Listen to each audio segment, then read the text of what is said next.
Ya, halo teman-teman Instagram. Ya, kali ini di video saya ingin khusus membahas tes yang namanya rapid test antigen ya. Tes ini termasuk baru, tapi sepertinya banyak teman-teman yang masih belum paham ya mengenai tes ini gitu. Jadi tes rapid test antigen ini kenapa disebut rapid? Karena dia hasilnya bisa cepat ya dalam waktu kurang dari 24 jam. Lalu apa sih yang diperiksa rapid test antigen ini, kenapa akhir-akhir ini kok booming gitu ya. Jadi rapid test antigen ini memeriksa virus. Jadi virus ini kan kita ngomong virus COVID ya, virus SARS-CoV-2 itu ada komponen seperti kapsulnya, terus ada isi materi genetiknya ya. Kalau yang biasanya kita tes yang namanya PCR itu mendeteksi materi genetiknya. Tapi kalau antigen ini mendeteksi bungkusnya, kapsul atau bungkus dari virus ini. Jadi itu mendeteksi protein yang menyusun kapsul atau bungkus dari virus.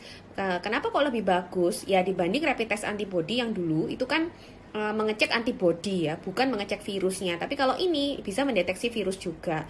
Nah, lalu apa bedanya dengan PCR? Apakah kita bisa menggantikan rapid test antigen ini dengan menggantikan PCR dengan rapid test antigen ini? Nah, kalau kita lihat, jadi akurasinya ya, dari akurasi itu kan kalau PCR itu mengecek isi dari virusnya ya, mengecek isi dari virusnya.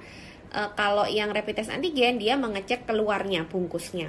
Nah, akurasinya tentu lebih akurat yang PCR karena dia bisa mengecek atau mendeteksi langsung isi dari virusnya, dan dia lebih sensitif, artinya selama isi dari virusnya itu masih ada, dia masih bisa terdeteksi. Akhirnya kelemahannya dia nggak bisa membedakan virusnya ini masih aktif, masih utuh, atau hanya tinggal materi genetik isinya tadi itu. Jadi memang itu kelemahan PCR. Nah, kalau rapid test antigen ini dia kan mendeteksi bungkusnya. Nah, anggapannya begini, kalau ada virus terus ada isinya, kalau misal virus ini lagi utuh, itu berarti virusnya lagi aktif. Nah, rapid test antigen ini mengecek virus yang sedang aktif. Sebenarnya bagus ya dia. Jadi kalau misalnya terdeteksi positif, itu artinya orang itu sedang terinfeksi dan sedang menularnya karena virusnya benar-benar masih aktif. Karena kalau nggak aktif dia nggak mungkin punya struktur yang lengkap, jadi bungkus dan isi. Nah, cuma kekurangannya rapid test antigen ini dia sangat tergantung oleh jumlah virus. Jadi semakin awal dia diperiksa, jadi misalnya dia sakit di awal-awal ya, hari pertama sampai hari ke-7 dia sakit di pertama, itu di mana jumlah virusnya tinggi-tingginya, itu dia sangat sensitif. Dia bisa mendeteksi positif. Sayangnya setelah itu dia akan turun kan ya, jumlah virus itu pasti akan menurun karena kan dilawan oleh sistem imun manusia. Nah, pada saat menurun ada di suatu titik di mana dia tidak bisa dideteksi lagi oleh rapid test antigen ini. Nah, ini yang menjadi namanya negatif palsu. Padahal kalau dicek PCR dia sebenarnya masih ada. Dan bahayanya ini kan masa menular dari virus ini kan sekitar 10 hari ya. 10 hari, dan di mana rapid test antigen ini biasanya hanya bisa mendeteksi positif itu hanya sekitar 1 sampai 5 hari awal, paling lama 7 hari. Jadi kalau dia dideteksi atau diperiksa pada hari ke-8, dia akan terdeteksi negatif swab antigennya. Tapi sebenarnya hari ke-8 tuh kan masih menular. Ya, itu bahayanya. Jadi sebenarnya kalau hasil rapid test antigen negatif, tetap harus dikonfirmasi dengan pemeriksaan PCR, apalagi kalau orangnya ada gejala, orangnya kontak erat ya. Jadi kalau masih dalam fase menular 10 hari itu, kalau hasilnya negatif tidak boleh langsung dipercaya ya.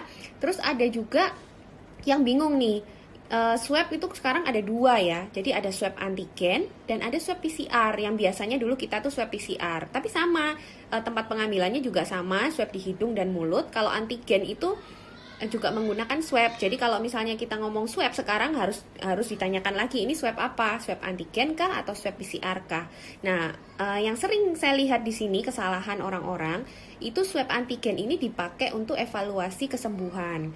Jadi misalnya dia sudah terkonfirmasi positif gitu ya, dia terkonfirmasi positif lalu dia isolasi, lalu sudah lewat masa isolasi 10 hari, dia merasa sudah enak, maksudnya sudah tidak ada gejala, terus dia mau cek PCR, mau cek swab antigen untuk memastikan apakah dia ini sudah negatif. Ya pasti sudah negatif, karena seperti yang saya cerita tadi, karena lewat 7 hari atau lewat 5 hari, di mana virus sudah mulai turun, dia akan memberikan hasil yang negatif. Padahal itu waktu itu, fase itu masih menular gitu loh. Jadi, kalau untuk evaluasi kesembuhan, itu memang tidak dianjurkan ya, mau PCR atau swab antigen, itu tidak bisa menunjukkan kesembuhan. Yang penting adalah gejalanya, lalu sudah lewat masa menular atau belum, semua adalah penilaian dokter. Karena kalau kita hanya fokus di positif negatif, PCR pun juga punya kelemahan tadi, dia bisa mendeteksi sangat sensitif. Jadi meskipun hanya isinya saja, bungkusnya sudah nggak ada, virus itu masih terdeteksi sampai berbulan-bulan. Jadi memang nggak bisa dijadikan evaluasi kesembuhan ya.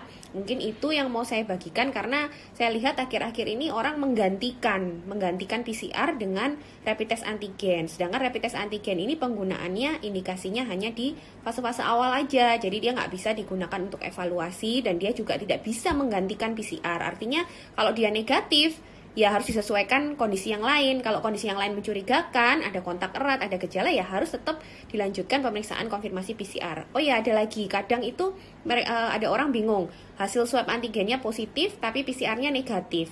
Ini gimana? Nah, hasil positif itu harus lebih kita percaya, karena kemungkinan positif palsu baik swab antigen maupun swab PCR itu jauh lebih kecil daripada kemungkinan negatif palsu, karena terkait teknik ya.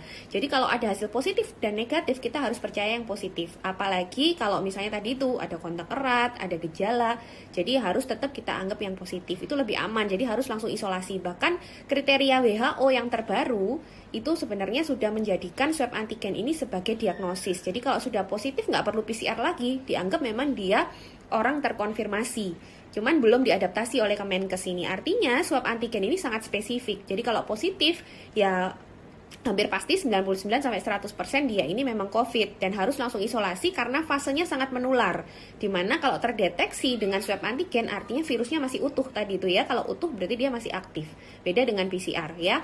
Jadi itu yang harus dipahami. Mungkin memang sulit sekali memahami tes-tes seperti ini ya, karena mungkin Anda semua nggak terbiasa, tapi paling nggak informasi ini saya bagikan supaya teman-teman juga nggak salah pakai. Akhirnya kalau evaluasinya pakai swab antigen, buang-buang alat itu ya sia-sia, karena memang nggak ada gunanya. Dia pasti negatif, tapi belum tentu menyingkirkan apakah dia ini masih menular apa enggak. Harus tetap melihat klinisnya, harus tetap penilaian dokter gitu ya. Jadi jangan sampai hasil negatif di fase itu langsung kalian simpulkan kalau tidak terinfeksi, dan itu yang salah ya. Tetap kalau mau yang paling tinggi akurasinya sampai sekarang masih PCR. Jadi PCR tuh lebih sensitif, dia bisa menilai, tapi tetap harus juga dengan penilaian, karena PCR ini bisa bertahan lama sekali sampai 3 bulan. Jadi penilaian apakah ini sembuh atau tidak benar-benar harus konsultasi ke dokter. Mungkin seperti itu teman-teman informasi dari saya. Terima kasih yang sudah menyimak, semoga lebih paham.